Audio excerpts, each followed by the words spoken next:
MLC ఎన్నికలపై Congress party ప్రత్యేక వ్యూహరచన చేస్తోంది. గ్రాడ్యుయేట్ ఎమ్మెల్సీ ఎన్నికల్లో గెలుపే లక్ష్యంగా పావులు కదుపుతోంది. టీచర్స్ కోటాలో సంఘాలే చూసుకుంటాయి అనే ఆలోచనలో హస్తం పార్టీ ఉన్నట్లు ప్రచారం జరుగుతోంది. టీపీసీసీ చీఫ్ మహేష్ కుమార్ గౌడ్ నేతృత్వంలో జూమ్ మీటింగ్ జరిగింది. మీటింగ్లో CM Revanth Reddy, party in charge Meenakshi Natarajan మంత్రులు పాల్గొన్నారు.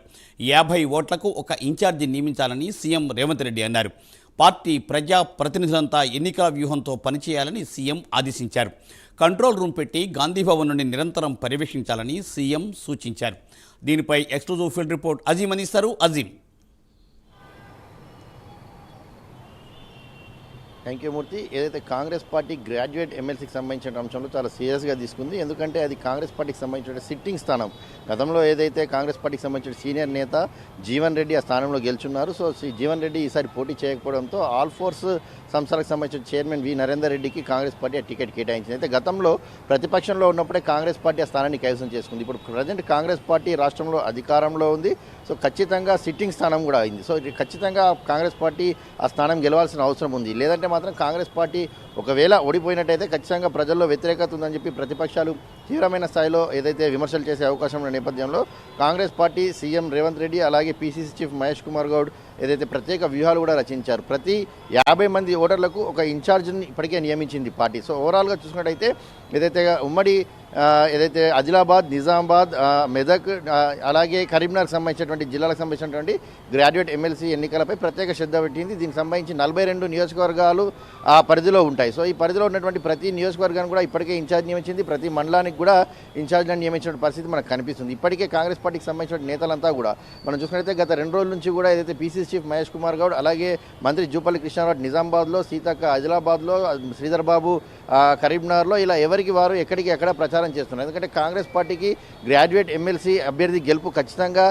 అవసరం. ఎందుకంటే గెలిస్తేనే కాంగ్రెస్ పార్టీకి సంబంధించినటువంటి క్యాడర్లో ఒక జోష్ ఉంటుంది. కాంగ్రెస్ పార్టీ కూడా దీనిపై అందుకే అంత సీరియస్గా పకడ్బందీగా వ్యూహాన్ని రచిస్తుందని కూడా మనం చెప్పుకోవాలి. సో ఈ సంవత్సరానికి సంబంధించి ఈ నెల 23వ తారీఖు అంటే ఆదివారం రోజు ఏదైతే పార్టీకి సంబంధించిన విస్తృత స్థాయి సమావేశం మొదటగా పార్టీ నిర్వహించాలని భావించింది. కానీ ఏదైతే సీఎం రేవంత్ రెడ్డి ఈ 3 రోజులు కూడా ఈ 23, 24, 25 ఈ 3 రోజులు కూడా ఈ 4 ఉమ్మడి జిల్లాలకు సంబంధించినటువంటి జిల్లాలో పర్యటించి అక్కడ ఉన్నటువంటి గ్రాడ్యుయేట్ సంబంధించినటువంటి అభ్యర్థులతో కావచ్చు, అలాగే అక్కడ ఉన్నటువంటి ముఖ్య నాయకులతో, అలాగే టీచర్స్ సంబంధించినటువంటి ఎన్నికలకు సంబంధించినటువంటి అభ్యర్థుల విషయంలో కూడా చర్చించి పార్టీ గెలుపు కోసం కృషి చేయాలని చెప్పి కూడా భావిస్తున్నారు. సో ఇందులో భాగంగానే రేవంత్ రెడ్డి ఈ 3 రోజుల షెడ్యూల్ని పెట్టుకున్నారు. ఈ నెల 27న పోలింగ్ జరగబోతుంది. సో 23, 24, 25 ఈ 3 రోజులు కూడా సీఎం రేవంత్ రెడ్డి ఈ ఉమ్మడి జిల్లాలన్నీ కూడా పర్యటించాలని చెప్పి కూడా భావిస్తున్న నేపథ్యం కనిపిస్తుంది. ఇప్పటికే దీనికి సంబంధించి నూతనంగా ఎన్నికైనటువంటి రాష్ట్ర వ్యవహారాల ఇన్ఛార్జ్ మీనాక్షి నటరాజన్ కూడా 2 సార్లు జూమ్ మీటింగ్ పెట్టారు. పార్టీ సిట్టింగ్ స్థానం ఖచ్చితంగా గెలవాల్సినటువంటి అవసరం ఉంది. యువతకు కాంగ్రెస్ పార్టీ ఎంతో చేసింది. సో మనం ఇప్పుడు ఏదైతే సంక్షేమ పథకాలు మనం ఏవైతే ప్రవేశపెట్టామో అవి ప్రజల్లోకి మరింత బలంగా తీసుకోవాల్సిన అవసరం ఉంది. విస్తృతంగా ప్రచారం చేయాల్సిన అవసరం ఉంది.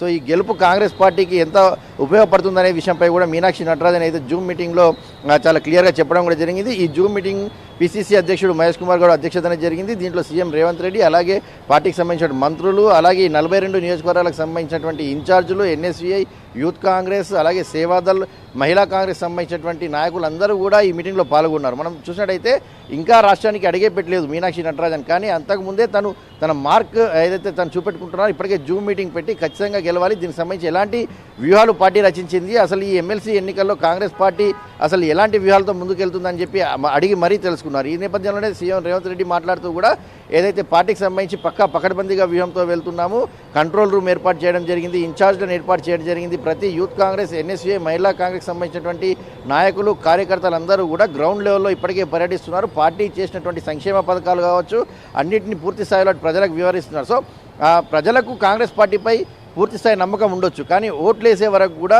ఓటర్కి ఏదైతే 50 మంది ఓటర్లకు ఒక ఇన్ఛార్జ్ని పెట్టింది, ఆ 50 మందిని ఓట్లు వేయించే వరకు కూడా ఆ ఇన్ఛార్జ్ పూర్తి స్థాయి బాధ్యత తీసుకునే విధంగా కూడా ఏదైతే కార్యాచరణ రూపొందించామని చెప్పి అటు రేవంత్ రెడ్డి అటు ఇన్ఛార్జ్ కావచ్చు పార్టీ నేతలకు కూడా సూచించారు. ఖచ్చితంగా కష్టపడి పనిచేయాల్సిన అవసరం ఉందని కూడా చెప్పారు. సో గ్రాడ్యుయేట్ ఎమ్మెల్సీ ఎన్నికల విషయానికి వస్తే ఇలా ఉంటే టీచర్స్ ఎమ్మెల్సీ ఎన్నికల విషయంలో కాంగ్రెస్ పార్టీ పూర్తి స్థాయిలో ఇంటర్ఫియర్ కాలేదని మనం చెప్పుకోవాలి. గతంలో కూడా టీచర్స్ ఎన్నికల విషయంలో కాంగ్రెస్ పార్టీ ఎప్పుడు కూడా పూర్తి స్థాయిలో ఇంటర్ఫియర్ కాదు. ఎవరైతే టీచర్కి సంబంధించినటువంటి యూనియన్స్ అయితే ఉన్నాయో, స్వతంత్ర అభ్యర్థులు కావచ్చు లేకపోతే టీచర్స్ సంబంధించిన యూనియన్స్ సంబంధించిన అభ్యర్థులు ఎవరుతున్నారో వారిలో ఎవరు మేలుగా ఉంటే వారి సైడ్కి ఆయా జిల్లాల్లో ఉన్నటువంటి అక్కడ ఉన్నటువంటి ఎమ్మెల్యేలు కావచ్చు, మంత్రులు కావచ్చు, కాంగ్రెస్ పార్టీకి సంబంధించిన క్యాడర్ నేతలు కావచ్చు ఎవరికి సపోర్ట్ చేస్తారో వారికే మద్దతు ఇచ్చి గెలిపించేటువంటి అవకాశం వస్తుంది. ఇప్పుడు మనం చూసే మద్దతు పార్టీగా ఉన్నటువంటి టీజేఎస్ కోదండరాం కూడా ఈరోజు మాట్లాడుతూ కూడా ఏదైతే కాంగ్రెస్ పార్టీతో మద్దతు ఉన్నాం కనుక గ్రాడ్యుయేట్ ఎమ్మెల్సీ ఎన్నికల్లో మాకు సపోర్ట్ అడిగారు, సో మేము గ్రాడ్యుయేట్ ఎమ్మెల్సీ ఎన్నికల్లో సపోర్ట్ చేస్తున్నాము.